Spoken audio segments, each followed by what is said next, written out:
సయ్యద్ ఆఫాక్ హాష్మి గారు ఈ దివ్య ఖురాన్ దేవుని వాక్యమా అన్న విషయంపై ఇప్పుడు మీ ముందు చర్చించారు. అల్లాహ్ సుబ్హానహు వ తఆలా దివ్య ఖురాన్లో ఎన్నో చోట్ల ఇది అల్లాహ్ వద్ద నుండి అవతరించిన పుస్తకమని, ఇది దేవుని వాక్యమని సాక్ష్యం పలికినాడు. ఈ ఆయత్ మనకు దివ్య ఖురాన్లో సూరే అనామ్ సూరా నంబర్ 6 ఆయత్ నంబర్ 19, సూరే అనామ్ సూరా నంబర్ 6 ఆయత్ నంబర్ 92, సూరే యూసుఫ్ సూరా నంబర్ 12 ఆయత్ నంబర్ 1, 2, సూరే తాహా సూరా నంబర్ 20 ఆయత్ నంబర్ 113, సూరే రెహమాన్ సూరా నంబర్ 55 ఆయత్ నంబర్ 1, 2, సూరే జుమర్ సూరా నంబర్ 39 ఆయత్ నంబర్ 1, సూరే జాసియా సూరా నంబర్ 45 ఆయత్ నంబర్ 2, సూరే మోమిన్ సూరా నంబర్ 40 ఆయత్ నంబర్ 2.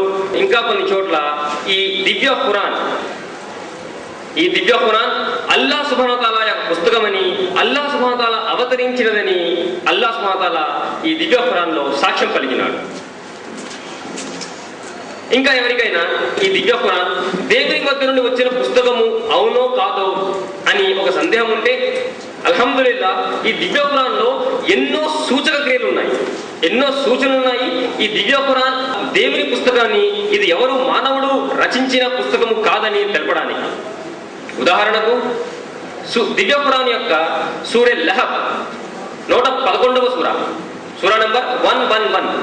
ఈ సూరాలో అల్లాహ్ సుబ్హానహు వ తఆలా ఎవరంటే అబూ లహబ్ నరకంలోని అట్టడుగున అతను కాలిపోతాడు అని చెప్పాడు. అనగా అబూ లహబ్ ఎన్నడూ ఇస్లాం స్వీకరించడు అని. ఈ సూరా అవతరించిన 10 సంవత్సరాల వరకు అబూ లహబ్ బతికే ఉన్నాడు. 10 సంవత్సరాలు అబూ లహబ్కి తెలిసిన విషయం ఏమిటంటే, ఈ దివ్య ఖురాన్ ఒక సూరా అల్లాహ్ సుబ్హానహు వ తఆలా అవతరింపజేశాడు, నా పేరు మీద, అది కూడా నేను ఇస్లాం స్వీకరించనని అతనికి 10 సంవత్సరాల వరకు తెలుసు. ఈ 10 సంవత్సరాలలో అబూ లహబ్ ఒక్కసారి అబద్ధానికైనా నేను ముస్లిం అయిపోతున్నాను, నేను ఇస్లాం స్వీకరిస్తున్నాను అని ఒక్కసారి చెప్పి ఉంటే ఇది ఈ దివ్య ఖురాన్ అబద్ధము అని తేలిపోయి ఉండేది. కానీ 10 సంవత్సరాల్లో కూడా ఒక్కసారి కూడా అబూ లహబ్ నోటు నుండి లా ఇలాహా ఇల్లల్లా ముహమ్మదుర్ రసూలుల్లాహ్ అనే మాట రానే లేదు. ఇంకా ఈ దివ్య ఖురాన్ ఒక మనిషి రాసినది అని మీకు ఎటువంటి అయినా సందేహం ఉంటే, అల్లాహ్ సుబ్హానహు వ తఆలా ఏమంటున్నాడంటే ఒక సవాల్ విసురుతున్నాడు మానవాళి ముందు. సూరే ఇస్రా సూరా నంబర్ 17 ఆయత్ నంబరు 88లో అల్లాహ్ సుబ్హానహు వ తఆలా ఏమంటే, సమస్త జిన్నులు మరియు మానవులు అల్లాహ్ తప్ప ఎవరినైతే మీరు పూజిస్తారో అందరూ కలిసి ఒక చోట వచ్చి ఇలాంటి ఈ దివ్య ఖురాన్ లాంటి ఒక ఖురాన్ను తీసుకురాదలిచిన వారు తీసుకురాలేరు అని. సో అందరూ కలిసి దీనికి ఇది దివ్య ఖురాన్ లాంటి పుస్తకాన్ని తీసుకురావడానికి ప్రయత్నించారు, కానీ ఘోరంగా విఫలం చెందారు. అల్లాహ్ సుబ్హానహు వ తఆలా వారిపై జాలిపడి, మీరు ఒక ఖురాన్ లాంటి ఖురాన్ తీసుకురాలేరా, నేను ఈ ఛాలెంజ్ ని, ఈ సవాల్ను మీకోసం ఇంకా సులువు చేస్తాను అన్నాడు. సూరే హూద్ సూరా నంబర్ 11 ఆయత్ నంబర్ 13లో అల్లాహ్ సుబ్హానహు వ తఆలా ఇది మీరు ఒక మానవుడు రచించిన, ఒక మానవుడు కల్పించినది అని మీకు ఎటువంటి అపోహ ఉంటే, సరే ఇలాంటి కల్పితాన్ని ఒక 10 సూరాలు, ఈ దివ్య ఖురాన్ అంటే 10 సూరాలు మీరు తీసుకురండి చూద్దామన్నాడు అల్లాహ్ సుబ్హానహు వ తఆలా. కానీ అది కూడా వీరు చేయలేకపోయారు. ఇందులో కూడా ఘోరంగా విఫలమయ్యారు. అల్లాహ్ సుబ్హానహు వ తఆలా మళ్ళీ జాలిపడి ఇంకా సులువైన సవాల్ విసిరాడు. సరే 10 సూరాలు తీసుకురాలేరా? సూరే యూనస్ సూరా నంబర్ 10 ఆయత్ నంబర్ 38లో ఈ దివ్య ఖురాన్ లాంటి ఒక్క సూరా అయినా తీసుకురండి చూద్దామన్నారు అల్లాహ్ సుబ్హానహు వ తఆలా. దివ్య ఖురాన్ యొక్క అతి చిన్న సూరా ఏది? సూరే కౌసర్. 3 వాక్యములు, ఇన్నా అతైనా కల్ కౌసర్ ఫసల్లి లిరబ్బిక వన్హర్ ఇన్నా షానిక హుల్ అబ్తర్. ఇంతే, మొత్తం ఈ సూరా 3 వాక్యములు మాత్రమే. ఇంత చిన్న సూరాని మీరు తీసుకురండి, మీరు సత్యవంతులే అని చెప్పాడు అల్లాహ్ సుబ్హానహు వ తఆలా. ఇక్కడ సవాల్ విసిరాడు. ఇది కూడా వాడు చేయలేకపోయారు. సరే ఇంకా అల్లాహ్ సుబ్హానహు వ తఆలా సూరే బకరా సూరా నంబర్ 2 ఆయత్ నంబర్ 23 మరియు 24లో ఇంకా సులువైన సవాల్ విసిరాడు. అదేమిటంటే, బిస్మిల్లాహిర్ రహమానిర్ రహీం వ ఇన్ కుంతుం ఫీ రైబిన్ మిమ్మా నజ్జల్నా అలా అబ్దినా. మేము మా దాసునిపై అవతరింపజేసిన గ్రంథము ఇది మా వద్ద నుండి వచ్చినదో కాదో అని మీకు ఎటువంటి అయిన సందేహం ఉంటే, ఇది మా గ్రంథము కాదు, అవునో కాదో అనే సందేహం ఉంటే, ఫాతూ బి సూరతున్, ఇలాంటి ఒక సూరాని మీరు తీసుకురండి. దివ్య ఖురాన్ లాంటిది కాదు, దీంతో కలిసి ఉండేటి ఒక సూరాని మీరు తీసుకురండి. వధూషోదాకుం మిన్ దూనిల్లాహ్, మరియు దీనికోసం మీరు ఎవరైతే సహాయం అడుగుతారో, ఎవరైతే సహాయం కోరుతారో ఒక అల్లాహ్ తప్ప, మీరు జిన్నుల సహాయం తీసుకోండి, మీరు సైతాను సహాయం తీసుకోండి. ఈ రోజు మీరు ఇన్ఫర్మేషన్ టెక్నాలజీ అంటున్నారు, కంప్యూటర్లు అంటున్నారు, రాకెట్ టెక్నాలజీ అంటున్నారు, మేము చంద్రమండలంపై వెళ్ళిపోయామంటున్నారు, మేము అది సాధించాము, మేము ఇది సాధించాము అని ఇన్ని చెప్తున్నారు కదా. సరే, మీ అన్ని శక్తులను కూడబెట్టి ఒక అల్లాహ్ తప్ప ఎవరి సహాయం తీసుకొని ఇలాంటి ఖురాన్ లాంటి సూరా లాంటి ఒక చిన్న సూరాతో సరిసమానమైన ఒక సూరాన్ని మీరు తీసుకురండి చూద్దామంటున్నాడు. ఇంకొంచెం సాధ్యమే, మీరు సత్యవంతులే.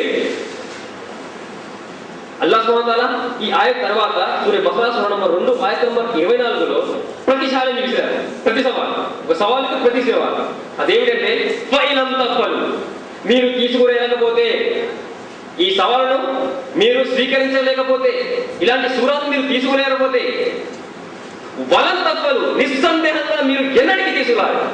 ఎందువలన ఇది ఒక మానవ రచన కాదు, ఇది మానవ కల్పితం కాదు, ఇది దేవుడి దగ్గర నుండి వచ్చినది.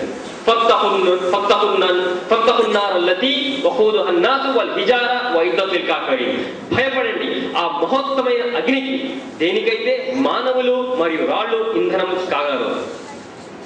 ఇంకా అల్లాహ్ సుబ్హానహు వ తఆలా దివ్య ఖురాన్లో పలు చోట్ల ఎన్నో సూచక్రియలు ఇచ్చాడు. ఇది దివ్య ఖురాన్ ఒక మానవులు రచించిన గ్రంథం కాదని, ఇది అల్లాహ్ సుబ్హానహు వ తఆలా దగ్గర నుండి వచ్చింది అని.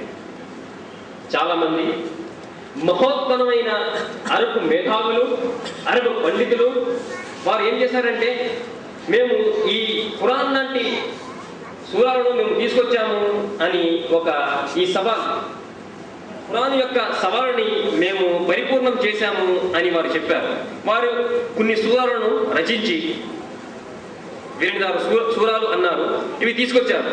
కానీ ఈ సూరాలన్నిటికీ వీరు ఏమైతే వారు కల్పితం చేశారో వీరన్నిటికీ అల్హమ్దులిల్లా మౌలానా అర్షద్ బషీర్ మదనీ IRF లో ఉన్న అఫీషియల్ ఆలిం, ఆయన ఈ సూరాలన్నింటికి జవాబులు రాశారు. ఈ సూరాలలో ప్రతి లైన్లలో తప్పులున్నాయి. ఇందులో దివ్య ఖురాన్లో ఉన్న మాధుర్యము లేదు, దివ్య ఖురాన్లో ఉన్న అర్థము లేదు, దివ్య ఖురాన్లో ఉన్న శ్రేణి, అది రచించిన విధానంలో ఎటువంటి చిన్న కలయిక కూడా ఈ సూరాల్లో కనపడదు. అల్హమ్దులిల్లా ఈ సవాల్ 1425 సంవత్సరాల నుండి దివ్య ఖురాన్లో ఉన్నది. దీనిని ఇప్పటివరకు ఎవరు పూర్తి చేయలేకపోయారు. ఇన్షా అల్లా ప్రళయ దినం వరకు ఎవరు చేయలేరు. ఇంకా ఎవరైనా ఇది ఖురాన్ కాదు అని తిరస్కరిస్తే దీనికి సైన్స్, ఈరోజు శాస్త్రవేత్తలు ఒక ఫాల్సిఫికేషన్ టెస్ట్ అంటారు, థియరీ ఆఫ్ ఎగ్జాస్షన్ ఆల్టర్నేటివ్స్ అంటారు. అదేమనగా, నా చేతిలోని ఈ వస్తువును పెట్టుకొని ఇది పెన్ను అని చెప్పిన వాళ్ళ మీరు నమ్ముతారా? ఇది పెన్ను కాదు, ఇది ఏమిటో చెప్పడానికి మీకు 2 విషయాలు తెలియాలి. మొదటి, నేను నా చేతిలో పట్టుకున్నది ఏమిటి? ఇది పెన్ను కాకపోతే పెన్ను ఎలా ఉంటుంది? ఈ 2 విషయాలు మీరు నాతో చర్చించగలగాలి. లేకపోతే ఇది నేను పట్టుకున్నది పెన్ను కాదు అని ఎవరు దీన్ని తిరస్కరించలేదు. ఉదాహరణకు, ఏమైనా ఒక అడవిలో మానవ జాతి వారు ఉంటారు, ఆదివాసులు ఉంటారు. అడవులో ఈ ఆదివాసుల దగ్గరికి మీరు వెళ్ళి ఇది పెన్ను అంటే అతను నమ్ముతాడు. ఎందువలన? అతను తెలియదు కాబట్టి. అతను ఇది పెన్ను కాదు అని తిరస్కరించాలంటే అతనికి 2 విషయాలు తెలియాలి. తెలియని వాడు ఏం చేస్తాడు? అది తిరస్కరించలేడు కూడా. సో అది వాడు తిరస్కరించాలంటే 2 విషయాలు తెలియాలి. మొదటిది, నా చేతిలో నేను పట్టుకున్నది ఏమిటి? రెండవది, ఒక పెన్ను ఎలా ఉండాలి? అదేవిధంగా మనము